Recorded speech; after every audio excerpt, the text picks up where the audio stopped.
Professor, हमने कई अघोरियों को घायल कर दिया था, लेकिन वो पीछे हटने को तैयार नहीं थे और हमको किसी भी तरह से उनसे बच्ची को बचाना था और उसके पास तक नहीं पहुंचने देना था।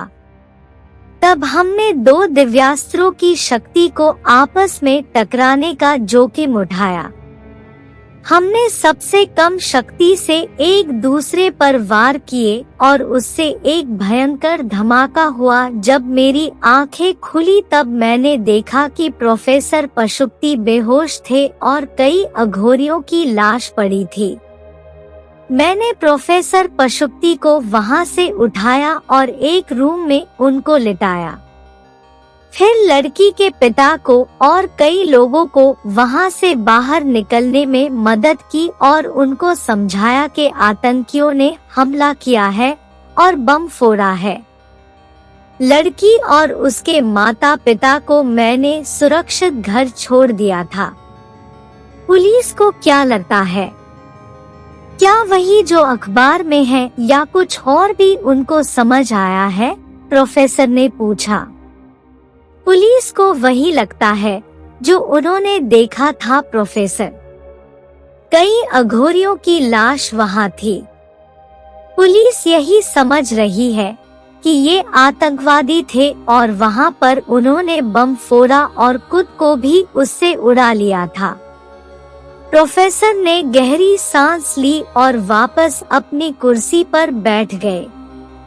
उन्होंने कुर्सी से टेक लगा ली जैसे वो कुछ सोच रहे हों।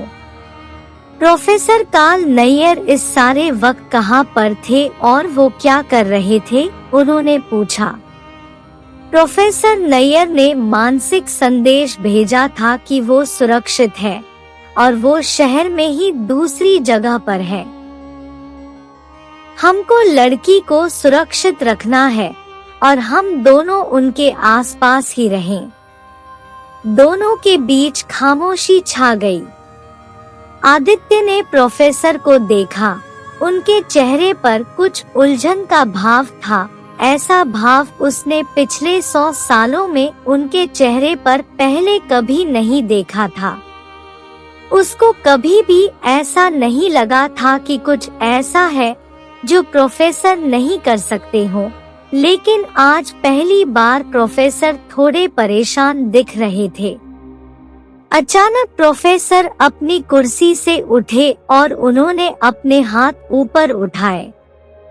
आंखों को बंद कर वो मंत्र का जाप करने लगे। आदित्य को समझ आ गया कि प्रोफेसर अपने दिव्यास्त्र का आह्वान कर रहे हैं, लेकिन क्यों? इस वक्त ऐसा कोई खतरा नहीं था कि दिव्यास्त्र जैसी महाशक्ति का आह्वान किया जाए। आदित्य को यही सिखाया गया था कि दिव्यास्त्र को सबसे आखिरी शस्त्र माना जाए। प्रोफेसर के हाथ में चमकता हुआ एक त्रिशूल आ गया जो उनका दिव्यास्त्र था। उसमें से नीली चमक के साथ साथ हल्की हल्की बिजली निकल रही थी। उन्होंने आदित्य की तरफ देखा और वो मुस्कुराए। आदित्य, कुछ मेहमान आने वाले हैं, उनसे सिर्फ हम बात करेंगे। तुम बराबर में मेरी स्टडी रूम में चले जाओ। तुम कोई बात नहीं करोगे। उनको पता नहीं चलना चाहिए कि तुम यहाँ पर हो।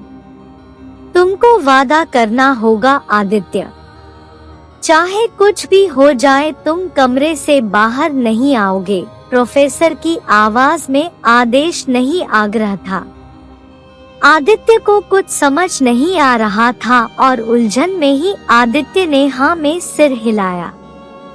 बहुत अच्छे, अब तुम जाओ और अंदर ही रहना। जैसे ही आदित्य ऑफिस की स्टडी रूम में गया, प्रोफेसर ने उसका दरवाजा लगाया और अपने त्रिशूल को उस गेट पर छुआ और कोई मंत्र बुदबुदाया, जिससे दरवाजे पर एक रोशनी का कवच बन गया। वो चमका और गायब हो गया।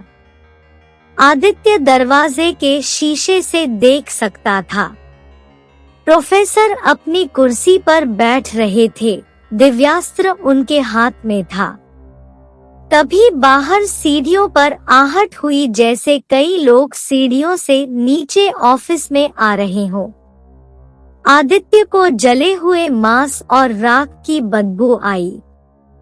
आदित्य ने शीशे से बाहर देखा। प्रोफेसर नैयर ऑफिस में आए और प्रोफेसर को नमस्कार किया। उनके साथ एक अघोरी भी था। वो अघोरी कोई और नहीं, अघोरीनाथ था, जिसका शरीर भारी भरकम और चेहरा सख्त था। यह कहानी पसंद आई हो तो कमेंट करके जरूर बताएं और चैनल को सब्सक्राइब करें और साथ ही बेल आइकन को भी दबा दें ताकि हमारे आने वाली वीडियो की नोटिफिकेशन आपको मिल सके। धन्यवाद।